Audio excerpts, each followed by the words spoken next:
Hmm. This is globalism. That is globalism. Globalism, basically, that takes a more nuanced view. Like the political movement that has been advocating globalization as it's good, and actually says, okay, well, it's not good. It's not good for me because I've lost my job. My children do not have the same chances as me. And I see a lot of things that are happening in my community. I see a lot of foreigners come in. I see other people growing rich while I am stuck, left behind. And I'm actually even paying more taxes than these rich people do. This system is not fair. The system is not for me. So if you feel that the system is not for me, vote for Trump, right? Because the system that the America has become is not fair. It's rigged, and we need to do something about it.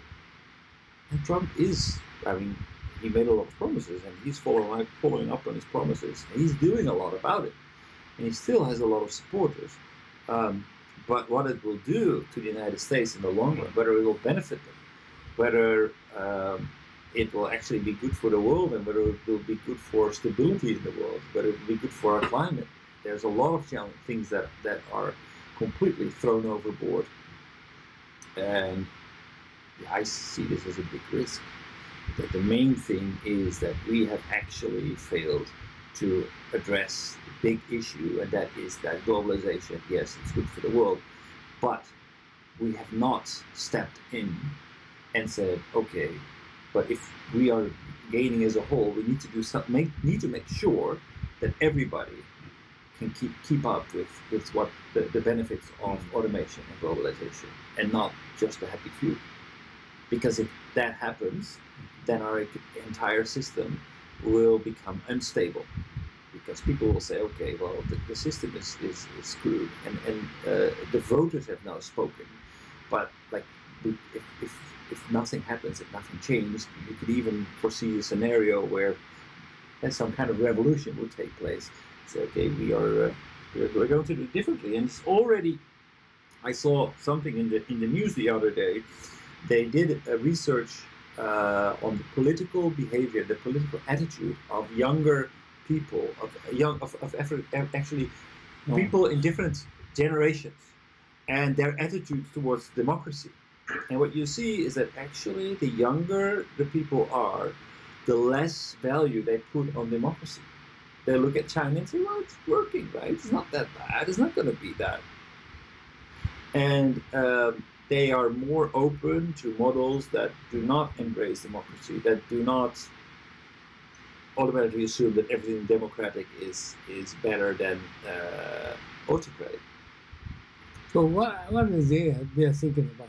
Their thinking is, okay, well, it's not working for me right now. I'm unemployed. I can't find They are not interested in democracy, but no. But no interest for any kind of system. No, they're basically political saying, system. well, let's give it a try. It will not be that bad, probably. That's their thinking. Their thinking is that, well, okay, well, Trump might have some dangerous things, and he might be full of it when it comes to protecting the NRA, but well, it will not be that bad. And when he says something about you young people thinking at the global level, they're thinking they are not world is not bad for us. But no, they're thinking actually the world is bad, and they're thinking the system as it exists today, that is a democratic system, is not working for us.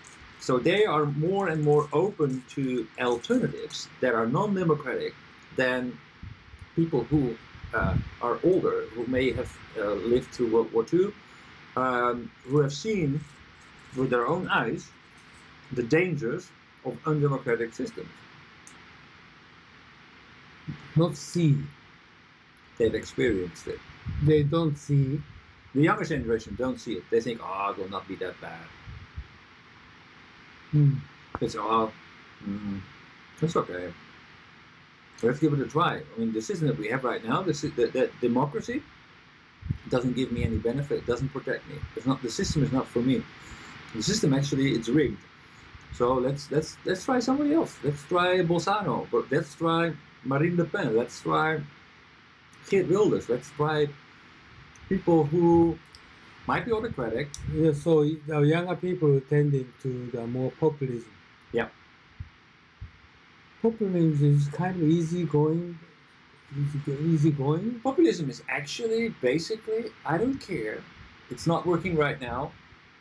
I want something else.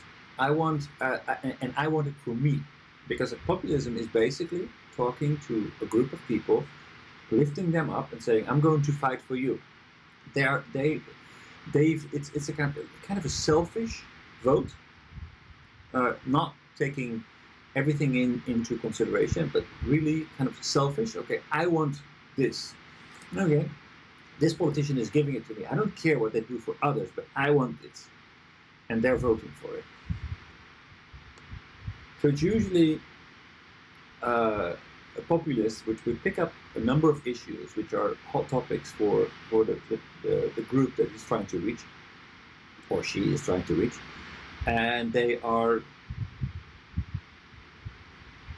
basically doing that, and the rest I don't care about. I mean, obviously Trump is not really concerned about what the Mexican voters might think of his actions in regards to Mexicans in the United States, as he is not really concerned about the black vote or any other vote. He's not afraid to polarize. He's not afraid to make choices that will benefit his voters, even though it disadvantages people who did not vote for him. So he's not trying to balance things. He's just trying to play according to the rules that I won the election, winner takes all, and that's it. It's basically the same thing that happened in Iraq after Saddam Hussein was overthrown. All of a sudden, the Shia came into power, and they basically took all the power with them and alienated all the Sunni. So populist leaders tend to polarize. Polarize,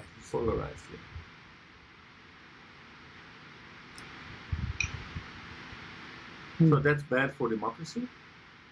It's bad for society as a whole, because it basically creates a rift. And basically it's also bad for stability, because it's not only internally polarizing, it's also externally polarizing, because like what Trump is clearly doing is trying to get better deals for the Americans. He doesn't care about others, because it's America first. Very clear. The slogan is very clear, America first. That means that America is my responsibility. I need to protect the Americans, and I'm not really concerned about anybody else. If it's a good deal for us, I want to do it. So I see that what is the result of technological development, globalization, of developments that have taken place in legal synchronization, in the tax laws, in everything that is happening. We see that there are winners and losers, and we have not, because we have not been taking care of the losers. And the question is, okay, what can we do? Because these trends are not suddenly going to be reversed. We're not going to have a slowing down in technological development. It will be very difficult to get global laws, for example, in taxation, because there is a very big free rider incentive to say, okay, well, I will make my income tax a little more, the profit tax in my country a little less than the rest of the world, because if I do that, I can actually benefit and let all the revenue go through my country, and actually get some tax revenue. So it's a race to the bottom, basically, and that race to the bottom is only being raised by the happy few, people who have the capacity and the ability to actually set up shop in these tax havens, hire very expensive lawyers and accountants to facilitate that process, and benefit. Well, the average Joe who hasn't seen his wage increase, is paying 15, 20 times more tax than these people who make the real money.